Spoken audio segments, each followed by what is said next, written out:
So, Karen, in all of what you've done, which is absolutely incredible, where do you see yourself in, say, 5 years from now?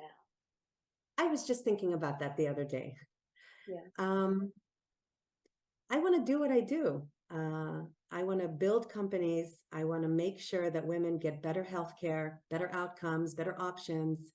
I want to help with board positions and strategies of companies. I want to help with my network. I really want to do my PhD before my son gets his MD. So that's like a competition. I'm kidding. Not really. But I have so many plans. But if we just look at the next 5 years, I just want to do what I do. I love the place that I'm at. I think we're doing incredible things for women globally, for the health of women. I'm a customer and a consumer of my products, and it's incredible to see that we can build and change and make a difference in an area that's been so underserved and underfunded. And so I want to do what I'm doing exactly today. Oh, that's I amazing. wouldn't change anything. 10 years would be a little different, but 5, I still want to do what I'm doing. Well, we need women like you know, who are so passionate and driven and, won't let anything get in their way of doing what they know they can actually achieve. So this is, you mentor a lot of women as well. Do you want to talk a little bit about how you go about doing that?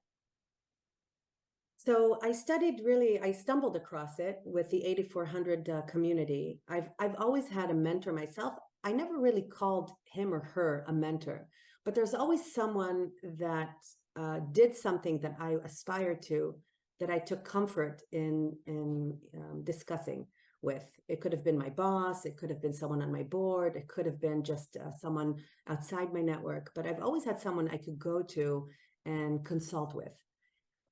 And so when I became a mentor, because all of the experience that I have, and sometimes, it's a mentor not only for the business, but also emotionally and also mentally, and also, to get up and running, just also an experience on how to handle certain situations, yes or no. And so I did that in a program called 8400. This is the biggest health network here in the country. And so they assign projects to mentors. And so the CEOs of the younger startups choose their mentors, and the mentors choose the companies. And when there's a match, they actually match that up. And I was, blessed and lucky to have a gorgeous, smart, driven woman, by the way, deals in women's health. And we learn from each other, right? So I help her, right? And I'm her go-to person, which is not someone from within her company. So we can share and she can be as open as possible. And there's no criticism. There's just a real need to see her and really understand what she's going through. I've been through it. We've all been through it. So to be able to mentor is something that really gives me a lot of insight also about myself. But it's fantastic. And so, a lot of men and women out there that reach out, I answer everyone's call and I try to do the best I can to help. I don't have a lot of time, but I do try to help, because I think, even one little comment or listening to, a story or something they're going through, a challenge, and to give your point of view or to put things in perspective for them, it gives a lot of comfort, right? Oh, she understands me. This is what I need to do. And they usually come to the conclusion themselves. You just kind of take them through, like, what the options are. And so it's a great process to see. And to see the company flourish and to see the CEO flourish, it's just don't tell anybody, but it's a gift to the mentor more than it's a gift to the mentee.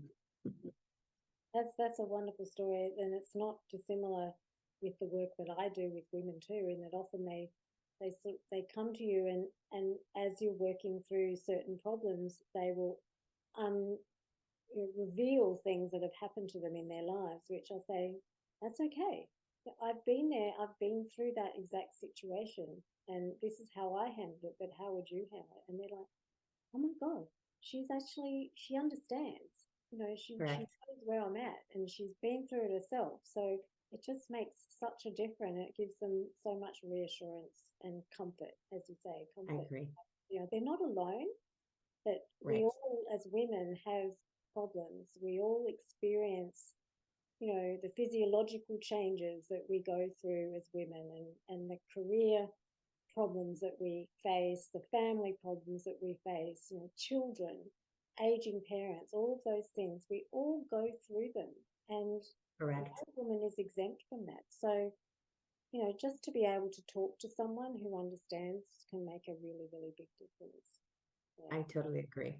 Yeah. And don't get me started on the changes, the hormonal and age change. That will be another 30-minute conversation. Oh yeah, it's one of the biggest conversations I have with a lot of clients, I can tell you.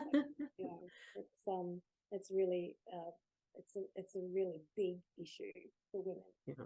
and one we have to Because we deal don't with. talk about it and we don't know Exactly. where to look for information. Yes. And we go through these changes in our bodies mentally, physically, and we just think we're going crazy. And we are a little bit because it's hormonal, but Yep. And it always comes it's at a time when you've got all of these other big issues going on as well, and you're meant to for sure. absolutely hold yourself together and act as though nothing else is going on and be perfect at everything. But we're not Correct. perfect, right? No, we're not perfect at all.